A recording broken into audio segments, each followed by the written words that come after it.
일본이 충격에 휩싸였습니다. 한때 잊혀졌던 오래된 만화가 완전판으로 다시 출간된 순간부터였습니다. 그 만화는 단순한 피션이 아니었습니다. 예언 만화라 불리며 일본 전역을 강타했죠. 이유는 단 하나, 그림 속 장면들이 지금 일본에서 현실로 벌어지고 있기 때문입니다. 불길한 전조, 기묘한 자연현상, 그리고 정확히 맞아떨어지는 날짜들. 사람들은 더 이상 이 만화를 우연이라고 부르지 않았습니다. 그리고 그 만화의 마지막 장면은 이 날짜를 가리키고 있었습니다. 2025년 7월 5일. 이 예언을 두려워한 일본인들은 가족 단위로 짐을 꾸렸고 회사원들은 퇴사를 결심했으며 몇몇 사람들은 말없이 국경을 넘기 시작했습니다. 그들이 선택한 목적지는 다름 아닌 한국. 지금 일본은 떠나는 사람들로 술렁이고 있고 한국은 뜻밖의 이유로 일본인 이주자들로 들끓고 있습니다.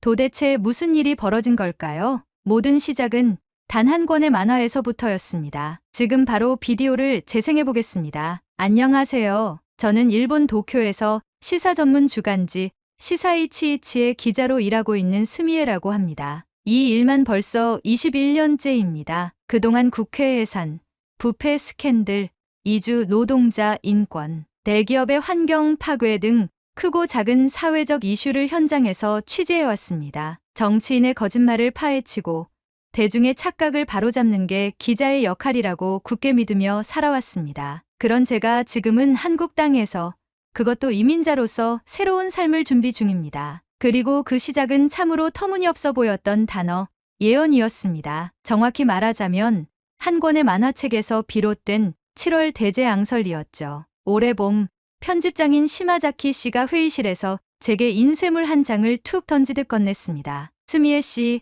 요즘 SNS에서 이상한 말 도는 거 알아요? 7월에 일본에 대지진이 온다는 얘기. 처음엔 말도 안 된다고 생각했죠. 예언이요? 그게 뉴스거리입니까?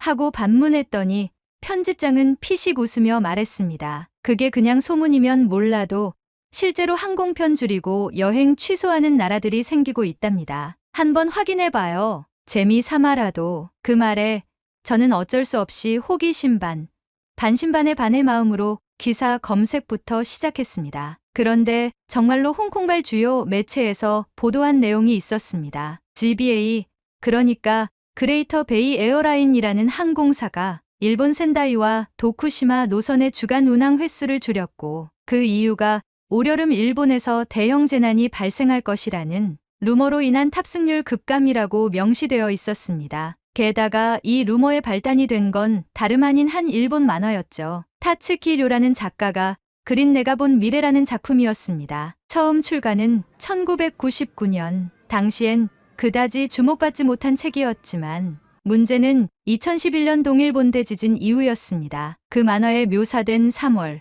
큰 재난이라는 그림 한 장이 현실과 묘하게 맞아떨어지면서 예언 만화라는 수식어가 붙기 시작했죠. 그리고 얼마 전 재출간된 완전판에서는 이렇게 적혀 있었습니다. 2025년 7월 5일, 진짜 재앙이 시작된다. 무너지는 도시, 갈라진 땅, 불타는 하늘, 울부짖는 사람들. 꿈에서 봤다며 작가가 그려낸 이 장면들은 허무맹랑한 듯하면서도 묘하게 뒷덜미를 잡아채는 기묘한 설득력을 지니고 있었습니다. 그림이 아니라 수치로 판단하자고 마음먹은 저는 곧장 일본 관광청과 국토교통성에서 발표한 국제선 탑승률 자료를 확인해봤습니다. 실제로 홍콩, 대만, 싱가포르 일부 항공사에서 일본행 노선의 수요가 급격히 떨어졌고 센다이와 삿포로, 후쿠오카 같은 도시들은 여름 성수기임에도 감편을 검토 중이라는 사실도 포착됐습니다. 실제로 제가 통화한 항공사 홍보 담당자는 이렇게 말했습니다. 그런 루머는 저희도 공식적으로 다룰 수 없습니다. 하지만 수요가 급감한 건 사실입니다. 또 다른 문제는 일본 내 자국민들조차 이상한 움직임을 보이기 시작했다는 점입니다. 취재 중 알게 된 사실인데 도쿄와 나고야의 일부 사설 이민 컨설팅 센터에선 갑작스럽게 이민 문의가 폭주하고 있었고 특히 싱글 여성과 어린 자녀를 둔 30, 40대 가정 중심으로 해외 이주를 고민하는 이들이 늘고 있다는 사실이었습니다. 저는 곧바로 도쿄 시나가와 구에 위치한 무국경 라이프 센터를 찾았습니다. 이곳은 평소에는 유럽이나 캐나다 이민 상담이 주류인 곳이었는데 접수대 앞에 낯선 안내 포스터가 붙어 있었습니다. 서울 이민 설명회 안전한 아시아 이웃에서 새롭게 시작하세요. 한국의 수도 서울이라고? 저도 모르게 중얼거렸습니다. 한국이라는 이름이 그렇게 이민 목적지로 당당히 소개되는 걸 저는 처음 봤습니다. 상담사 미우라 나오시는 제게 이렇게 설명했습니다. 사실 저희도 놀랐어요. 최근 한 달 사이 전체 문의의 30에서 40%가 한국에 집중되어 있거든요. 왜 하필 한국이냐고요?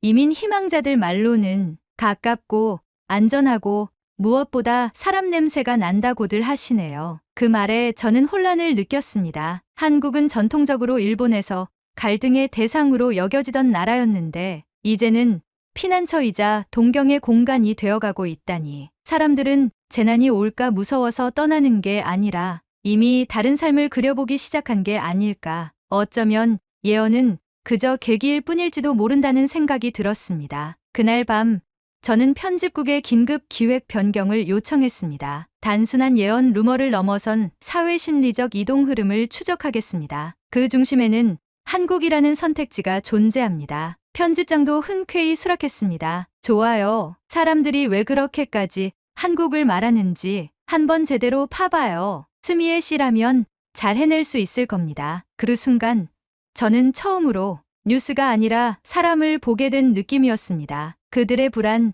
선택, 희망이 왜 하필 한국으로 향하고 있는지 그 해답은 숫자나 통계가 아니라 어쩌면 사람들의 표정 속에 숨어 있는지도 모르겠다고 생각했습니다. 그날부터 저희 취재는 예언이 맞느냐 틀리느냐가 아닌 사람들이 어떤 이유로 삶의 방향을 바꾸고 있는가에 대한 탐사가 되었습니다. 그리고 저는 그 진실의 끝에서 제 삶의 방향도 바뀌게 되리란 걸 그땐 아직 몰랐습니다. 예상보다 훨씬 많은 이들이 놀랍도록 조용한 방식으로 움직이고 있었습니다. 제가 생각했던 것보다 일본 사회의 균열은 더 깊었습니다. 대재앙설이 단지 공포 마케팅이나 자극적인 상상력의 산물이라고만 믿었던 제 자신이 무색해질 정도였습니다. 그날 저는 도쿄 외곽에 위치한 한 국제이민 상담소에서 첫 번째 충격을 받았습니다. 한국 정착문의 증가로 대기 시간 2시간이라는 작은 팻말. 옅은 비가 내리던 오후였고 회색 양복 차림의 남성이 전화로 무언가를 조급하게 설명하고 있었죠. 그가 전화를 끊자마자 상담원에게 다가가 말했습니다. 서울 근처라면 어디든 좋아요. 공립학교가 있고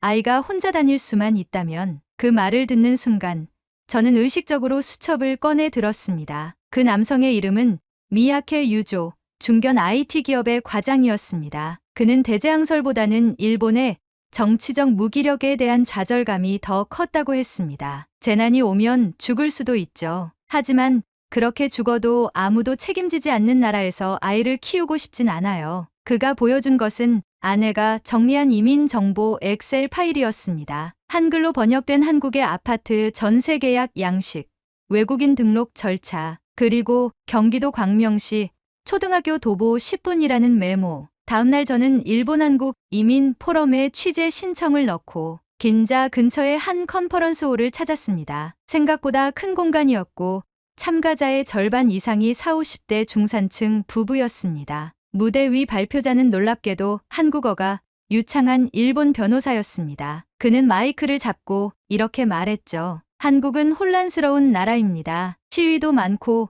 언론도 분열되어 있죠. 하지만 재난이 닥쳤을 때는 놀라울 정도로 일사불란합니다. 그의 이 말은 저에게 깊은 인상을 남겼습니다. 정치적 혼란은 모든 나라가 갖고 있는 것이지만 그 혼란 속에서 누군가는 움직인다는 확신이 지금 일본인들이 한국을 선택하는 핵심이라는 사실이었습니다. 휴식 시간에 만난 여성 참가자 노다 에미 씨는 고등학생 자녀 둘을 둔 워킹맘이었습니다. 우린 흔들리고 있어요. 뭔가 큰일이 올 것 같다는 예감뿐만 아니라 그게 왔을 때 여전히 일본이 제대로 작동할 수 있을까 하는 불신도요. 그녀는 지난해 오사카에서 발생한 진도 6.0 지진 당시 1시간 넘게 연락 두절된 학교 상황에 절망했었다고 했습니다. 반면 한국에서 교환학생으로 지낸 조카의 경험은 달랐다고요. 거긴 지진은 없었지만 훈련은 실전처럼 했어요. 방송도 재빠르고 선생님들도 책임감 있게 움직였대요. 그녀는 정리된 대피의 화면을 보여줬습니다. K안전알림,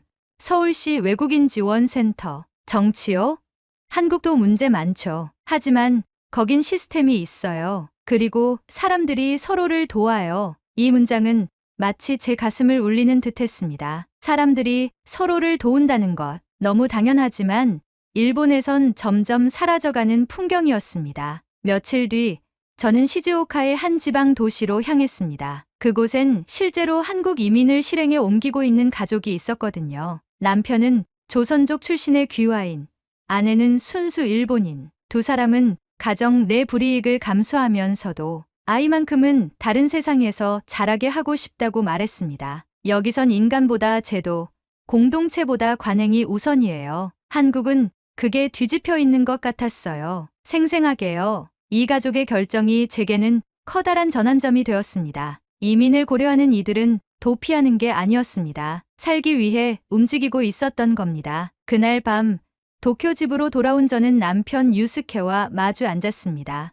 현관문을 닫는 순간부터 제 머릿속은 수십 명의 목소리와 표정, 그리고 하나같이 한국을 향하고 있던 시선으로 가득했어요. 식탁에 마주 앉은 유스케는 조심스레 물었습니다. 오늘은 어땠어? 저는 깊게 숨을 들이마셨다가 천천히 내쉬며 말했죠. 이건 단순한 풍문이나 흥미거리가 아니야. 사람들이 실제로 움직이고 있어. 진지하게, 그리고 조용하게. 그는 눈을 감고 잠시 생각하더니 고개를 끄덕였습니다. 예언이 맞고 틀리고는 중요하지 않지. 그걸 계기로 사람들이 스스로의 삶을 바꾸려 한다는 게 오히려 더 무서운 일일지도 몰라. 저는 그 말을 곱씹으며 조용히 다시 말했어요. 직접 가봐야겠어. 뉴스만으로는, 인터뷰만으로는 부족해. 서울에 가서 직접 보고, 걷고, 만나봐야 이 퍼즐이 완성될 것 같아. 잠시 정적이 흘렀고 유스케는 제 손을 잡으며 말했습니다. 그게 우리가 유이를 위해 할 수 있는 일이라면 나는 응원할게. 당신이 가는 이유를 아니까. 그의 목소리는 단단하면서도 따뜻했어요. 기자로서가 아니라 하나의 엄마로서 서울을 향해 마음을 정하는 순간이었죠. 잠든 딸 유이의 방문을 조용히 열었습니다. 작은 숨소리 하나하나가 이 집 안의 전부처럼 느껴졌습니다. 그 조용한 방 안에서 저는 속삭이듯 마음속으로 말했어요. 엄마가 이 세상을 확인하고 올게. 너에게 남길 다음 세상을. 그날 밤 저는 새벽까지 서울의 날씨, 도심 구조, 대중교통 노선, 그리고 외국인 등록센터 위치까지 하나하나 정리해 두었습니다. 이건 단지 이민 열풍을 따라가 보는 취재가 아니었습니다. 제 인생을 걸고 건너야 할 다리의 모양을 하나하나 스케치하는 작업이었죠. 그리고 며칠 뒤 저는 비행기 티켓을 예약했습니다. 서울 인천행 오전 9시 45분. 그 시간은 단지 이동이 아닌 확인의 시간이 되리라는 것을 저는 이미 알고 있었습니다. 그리고 그 해답을 찾기 위한 여정이 이제 막 서울을 향해 시작되고 있었습니다. 서울에 도착한 저는 생각보다 조용하고 단단한 풍경에 잠시 멈춰 섰습니다. 도시가 커다란 경고음도 없이 움직이고 있다는 사실이 이상하게 위안이 되었죠. 기자증을 목에 걸고 서울역 앞에 섰을 때 이 도시에서 무언가를 확인해야 한다는 압박감보다는 오래전부터 알고 있던 동네에 돌아온 듯한 낯선 친근감이 밀려왔습니다. 공항에서 내려 도심으로 들어오던 길, 창밖으로 보이는 풍경은 제가 상상한 것과는 사뭇 달랐습니다. 거리에는 커다란 광고판들이 쉴 새 없이 바뀌고 있었고 지하철 플랫폼에서는 승객들이 줄을 맞춰 정숙하게 열차를 기다리고 있었습니다. 질서라는 단어가 단지 시스템에서 비롯된 것이 아니라 이들의 일상 속에 녹아 있다는 것을 실감할 수 있었죠. 처음 취재를 시작한 곳은 서울 동작구의 한 작은 커뮤니티 센터였습니다. 일본에서 한국으로 이주한 가족들이 서로 돕고 지내며 정보를 나누는 곳이었는데 그 분위기가 무척 따뜻했습니다. 인터뷰에 응해준 이는 지난해 여름 한국으로 이주한 사사키 나오코 씨 가족이었습니다. 그녀는 도쿄 근교에서 초등학교 교사로 일하다가 예언서에 대한 공포보다는 일본 사회가 무너질지도 모른다는 불안감에 한국행을 결심했다고 말했습니다. 대재앙이 꼭 오는 건 아니겠죠. 그런데 말이에요. 일본에서는 지금 너무 많은 게 흔들리고 있어요. 정부의 대응, 언론의 신뢰, 사람들 사이의 신뢰까지 너무 쉽게 무너지고 있다는 느낌을 지울 수 없었어요. 그녀의 목소리는 차분했지만 말끝마다 묻어난 회의와 단념은 너무도 분명했습니다. 사사키 씨는 이어 말했습니다. 한국은 어쩌면 우리가 일본에서 잃어버린 것들을 아직 지키고 있는 나라 같았어요. 정직함, 연대감, 그리고 미래에 대한 기대 같은 것들이요. 이 말을 들은 순간 저도 모르게 멈칫했습니다. 한국은 이민 대상지 1위라는 수치 속 존재가 아니라 누군가에게는 실질적인 희망의 땅이 되어 있었던 거죠. 저는 머릿속에서 그동안 수집한 데이터를 다시 떠올렸습니다. 홍콩, 대만, 심지어 일본 내 온라인 커뮤니티까지 한국 이민을 희망하는 이들이 급증했다는 사실. 그런데 이제 이 데이터들 너머의 얼굴들을 마주하니 그 이유가 하나둘 보이기 시작했습니다. 서울에서의 두 번째 인터뷰는 경기도 고양시에서 이주 상담을 돕고 있는 한 한국인 통역가 박서진 씨와의 만남이었습니다. 그는 몇 달 전부터 일본인 상담 문의가 급격히 늘었다고 말했습니다. 예전엔 일본인들은 잘 이민을 안 했어요. 자국에 대한 자부심도 강했고 외국어 장벽도 높았고요. 그런데 최근엔 달라졌어요. 이민 목적이 모험이 아니라 안전이더라고요. 그리고 신기한 건 그들이 한국을 그냥 대안 중 하나로 보는 게 아니라는 거예요. 가고 싶은 곳으로 느끼고 있다는 점이죠. 그의 말은 단순한 통계나 추정이 아닌 피부로 느끼는 변화였습니다. 한국어가 서툰 일본인 가족들이 아이 손을 꼭 잡고 상담 센터를 찾고 아파트 시세를 물으며 이주 이후의 교육 문제까지 꼼꼼히 따져 묻는 모습을 보며 저는 어느새 메모보다 표정을 더 집중해서 보고 있었어요. 기자로서의 습관이 아니라 인간으로서의 본능이었습니다. 그날 오후 저는 종로구의 한 초등학교를 방문했습니다. 이민 온 일본인 가족의 아들이 이곳에 적응을 잘하고 있는지를 알아보기 위해서였습니다. 담임 선생님과 인터뷰를 마친 후 운동장에서 쉬는 시간 풍경을 관찰하던 중 한 장면이 제 눈을 사로잡았습니다. 한 아이가 놀다가 넘어져 울음을 터뜨렸고 옆에 있던 또래 친구가 지체 없이 달려와 그의 손을 잡아 일으켜 주었습니다. 선생님도 급히 달려와 아이 무릎을 닦아주며 다정하게 말했죠. 괜찮아. 선생님이 약 발라줄게. 조금만 참자. 그 순간 저는 말없이 서 있었습니다. 평범한 일이었지만 제 마음엔 비정상적으로 큰 울림이 느껴졌습니다. 그 장면이 어쩐지 낯설고도 따뜻하게 다가왔습니다. 일본에서도 물론 선생님들은 아이를 잘 돌봅니다. 하지만 어디까지나 공적인 역할로서의 돌봄일 뿐. 저런 자연스러운 정서적 개입은 찾아보기 힘들었던 것이 사실입니다. 무표정한 보호와 단호한 지도, 체계 속에서 아이의 감정을 읽기보다는 눌러주는 방식이 더 익숙했으니까요. 그날 저녁 저는 인터뷰했던 사사키 나오코 씨 가족과 저녁 식사를 함께 했습니다. 도쿄에서 교사로 일하다가 한국으로 이주한 그녀는 아이가 이곳 학교에 다닌 뒤 처음으로 친구에게 생일 초대를 받았다고 말했습니다. 일본에 있을 땐 언제나 조용한 아이였어요. 스스로를 숨기는데 익숙해진 아이처럼요. 그런데 여기에선 웃고 뛰고 얘기해요. 이사 결정이 옳았구나 싶었어요. 그녀의 눈에 눈물이 고였습니다. 어쩌면 이민이라는 결정은 이토록 절실한 이유 없이 할 수 없는 일이겠지요. 저는 그저 통계로만 보고 있던 이 현상이 단순한 사회적 트렌드가 아닌 삶의 방식 전체를 바꾸려는 몸부림이라는 것을 깨달았습니다. 다음 날 아침 저는 한국의 중산층 가정이 모여있는 동작구의 한 아파트 단지를 둘러보았습니다.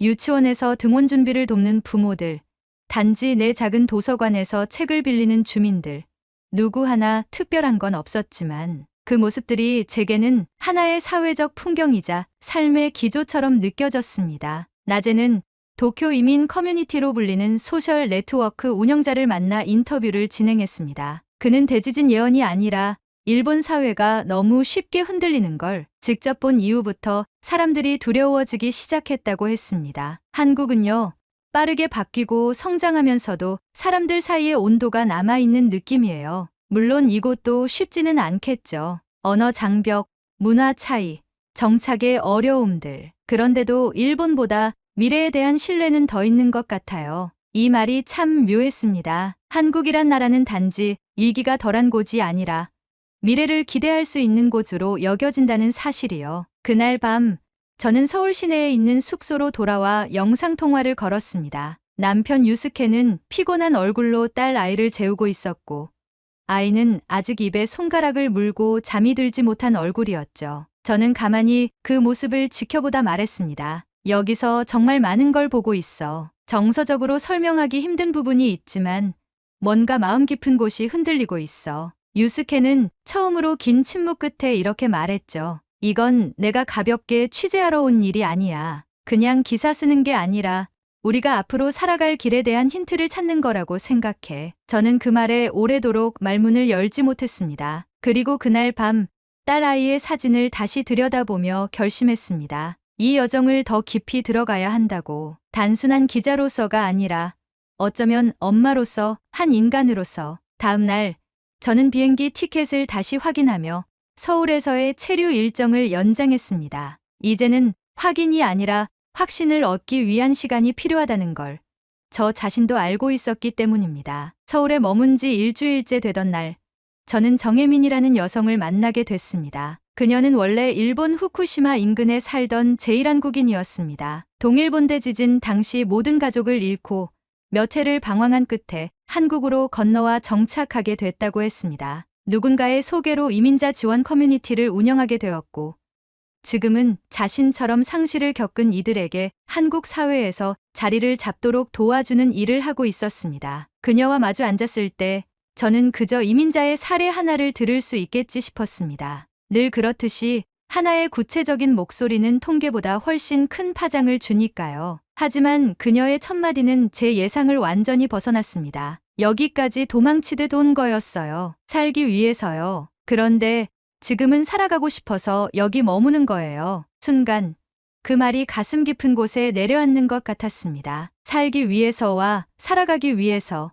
말은 비슷하지만 의미는 전혀 달랐습니다. 후쿠시마에서 지진이 났을 때 저는 직장에 있었어요. 아침에 말다툼하고 나왔던 엄마랑 동생은 그대로 집에 있었죠. 그날 저녁에 다시는 못 봤어요. 정혜민 씨는 담담하게 이야기했지만 그 눈빛 속에는 결코 말로 옮길 수 없는 잿빛 시간이 담겨 있었습니다. 그녀는 그날 이후 몇 년을 일본 닥지를 떠돌며 살았다고 했습니다. 어디서든 피해자라는 시선과 외국인이라는 경계 속에서 쉬이 머물 곳이 없었다고 했습니다. 그렇게 끝끝내 버텨내다 결국 마지막으로 건너온 곳이 바로 이곳 서울이었습니다. 여기서 처음으로 괜찮아요라는 말을 따뜻하게 들었어요. 일본에서는 늘 형식적인 말투였죠. 수고하셨습니다.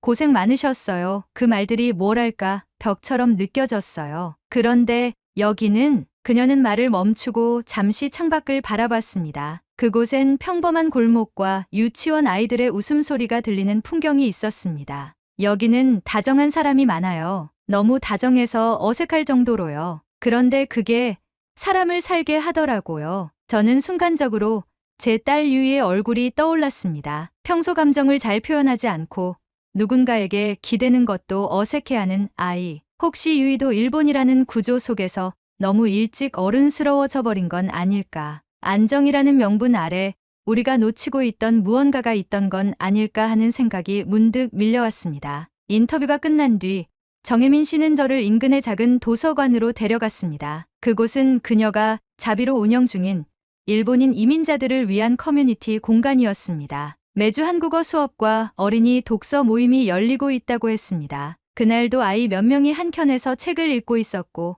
젊은 엄마들이 따뜻한 차를 나누며 이야기를 나누고 있었습니다. 처음엔 다들 겁먹은 얼굴이었어요. 지진이 무섭다. 전쟁이 날 것 같다. 일본은 더 이상 안심할 수 있는 나라가 아니다. 그런 이유로 온 사람들. 그런데 몇 달 지나면 다들 말해요. 무서워서 온 게 아니라 마음이 쉬고 싶어서 온 거구나 하고요. 정혜민 씨는 책꽂이에서 한 권의 그림책을 꺼내 들었습니다. 괜찮아. 오늘도 너는 너야라는 제목이었습니다. 이 책 다들 좋아해요. 한국 책인데도 내용이 참 따뜻하거든요. 그녀의 말 하나하나가 저를 무겁게 만들었습니다. 기자로서 수많은 이야기를 들어왔지만 이처럼 뼈아픈 상실과 다시 시작하려는 희망이 한데 얽힌 이야기는 오랜만이었습니다. 그날 밤 숙소로 돌아온 저는 아무 말 없이 침대에 앉아 있었습니다. 방 안은 조용했고 창밖의 도시 소음도 익숙해질 즈음 남편 유스케와 영상 통화를 걸었습니다. 유이는 책을 읽다가 제 얼굴을 보자 활짝 웃었고 유스케는 피곤한 듯하지만 제 말을 묵묵히 들어주었습니다. 오늘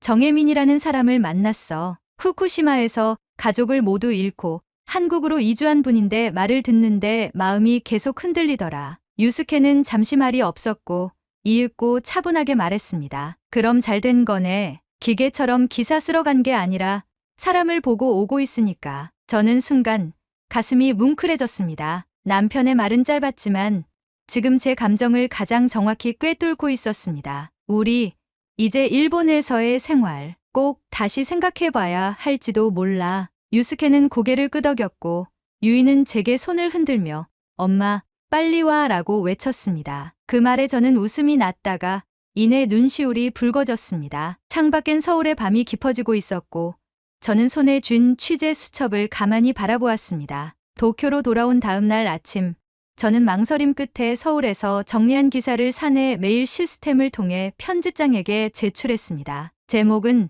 한국, 예언을 넘어 삶을 선택한 사람들. 솔직히 말해 자신 있는 원고는 아니었습니다. 하지만 지난 몇 주간의 여정을 정리하며 제가 느낀 것들을 담담하게 써 내려간 결과물이었기에 후회는 없었습니다. 내용 대부분은 서울에서 만났던 사람들과의 인터뷰, 그들의 결정과 배경, 한국이라는 도시의 인상, 그리고 스스로의 내면 변화까지를 담고 있었습니다. 기존의 언론 스타일과는 다소 다르게 감정을 녹여 쓰려 노력했고 독자들에게 정보 이상의 진심을 전달하고 싶었습니다. 그러나 그날 오후 사무실로 호출받은 저는 곧바로 그 진심이 사내의 누군가에게는 문제로 보였다는 사실을 알게 됐습니다. 스미에 씨, 기사 잘 봤습니다. 그런데 이건 너무 감성적이네요. 편집장 다카하시 부장은 제 원고를 손에 들고 차가운 시선으로 말했습니다. 특히 이 부분. 그는 마지막 문단을 읽어 내려갔습니다. 한국은 예언의 종착지가 아니라 새로운 삶의 시작점이었다. 책상 위에 인쇄물을 내려치듯 놓으며 말했습니다. 스미에 씨, 이건 언론 보도가 아니라 개인 에세이에 가까워요. 한국을 미화하고 일본을 상대적으로 깎아내리는 듯한 인상을 줄 수 있습니다. 우리 독자들이 납득하겠습니까? 저는 할 말을 잃었습니다. 한 줄 한 줄 공들여 썼던 문장들이 지금 이 자리에서는 편향과 감정 과잉이라는 딱지로 돌아오고 있었습니다. 그럼 어떻게 하시겠습니까? 이 기사는 오늘부로 발행 목록에서 제외합니다. 그리고 편집장은 말을 잠시 멈추더니 저를 똑바로 보며 말했습니다. 이제 스미에 씨가 우리 신문과 맞는 방향인지도 고민해봐야겠군요. 그 말은 너무나도 명확했습니다. 그날로 저는 자리에서 물러나게 되었고 마치 문이 닫히는 소리를 듣는 듯한 기분이 들었습니다. 집으로 돌아가는 전철 안, 눈앞은 흐려졌고 손엔 아직 기사 원고가 출력된 서류 뭉치가 쥐어져 있었습니다. 저녁 무렵 집에 도착했을 때 유스케가 현관문을 열어주었습니다. 무슨 일 있었어? 그는 한눈에 제 상태를 알아차렸습니다. 기사 퇴짜 맞았어. 그냥 퇴짜가 아니야. 나 정리될 것 같아. 잠시 말이 없던 유스케는 저를 거실 소파에 앉히고 따뜻한 차 한 잔을 건네주었습니다. 읽어봤어. 그 기사 나는 좋던데. 그런데 회사는 안 그렇대. 이민자들의 목소리를 담은 게 문제가 됐고 한국에 대한 묘사가 너무 따뜻하대. 일본을 버리고 떠나는 사람들을 옹호한다고 생각한대. 그제야 저는 눈물을 흘렸습니다. 회사에서 부정당한 게 아니라 제가 느낀 것조차 편향이라 말하는 현실이 더 아팠습니다. 난 기자인데 그냥 내가 본 걸, 느낀 걸 쓴 건데 그게 그렇게 받아들여지다니. 유스케는 제 손을 꼭 잡고 말했습니다. 이젠 너 자신을 위해 써야 할 때인 것 같아. 너답게 살아. 난 내가 어떤 선택을 해도 지지할 거야. 그날 밤 유이가 자고 있는 방에 들어갔습니다. 작은 몸이 이불 속에 파묻혀 인형을 꼭 껴안고 잠들어 있었죠. 그 모습을 보며 저는 생각했습니다. 이 아이는 지금의 일본처럼 숨막히는 공간이 아닌 자유롭게 느끼고 말할 수 있는 곳에서 자라야 하지 않을까? 그 순간 마음이 정해졌습니다. 저는 수첩을 꺼내 조용히 메모를 했습니다. 한국은 예언의 끝이 아니라 우리가 다시 숨 쉬기 위한 출발선. 며칠 뒤 저는 다시 비행기 티켓을 예매했습니다. 이번에는 단순한 취재가 아닌 새로운 삶의 가능성을 찾기 위한 여정이었습니다. 서울에 도착한 첫날 하늘은 흐렸지만 마음은 이상하리만치 맑았습니다. 공항 대합실에서 캐리어를 끌며 걷는 순간 낯선 타국이지만 어쩐지 익숙하게 느껴지는 사람들의 표정과 발걸음 속에서 저는 낯선보다는 희망을 먼저 느꼈습니다. 공항을 빠져나와 미리 예약한 단기 숙소로 향하는 동안 택시 기사분께서 저희가 일본에서 왔다는 말에 놀라는 기색 없이 웃으며 말씀하셨습니다. 어휴, 요즘 일본에서도 한국에 많이 오시더라고요. 잘 오셨어요.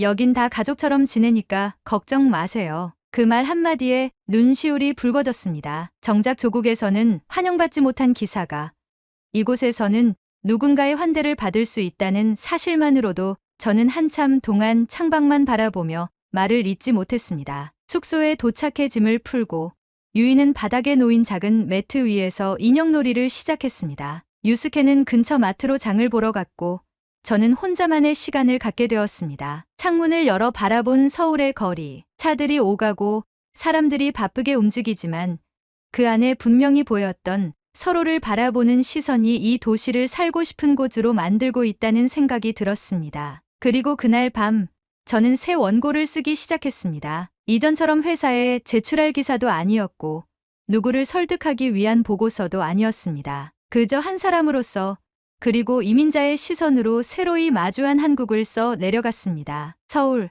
그곳엔 예언도 공포도 없었다. 다만 삶을 살아내기 위해 애쓰는 사람들이 있었고 그 안에 우리가 기대던 따뜻함이 있었다. 며칠 뒤 저는 한인 커뮤니티를 통해 유이의 유치원 상담 일정을 잡았고 유스케는 서울 시내의 소규모 영상 편집 스튜디오에 이력서를 제출했습니다. 우리는 이제 막 첫걸음을 뗐지만 어느 때보다도 가볍지 않은 진심으로 이 땅을 밟고 있었습니다. 그리고 저는 언젠가 다시 펜을 들 수 있을 그날을 기다리며 한국에서 맞이한 이 새로운 시작을 정리하고 있습니다. 이 모든 일의 출발은 허무맹랑한 예언이었습니다. 하지만 그 예언은 누군가에게 공포였지만 저에게는 삶을 돌아보게 한 계기가 되었습니다. 예언을 믿느냐 믿지 않느냐보다 그 앞에서 우리는 어떤 선택을 하고 어떻게 살아갈지를 묻는 것이 더 중요한 질문이었습니다. 저는 이제 그 질문에 제 방식으로 답을 찾은 셈입니다. 그리고 이 선택이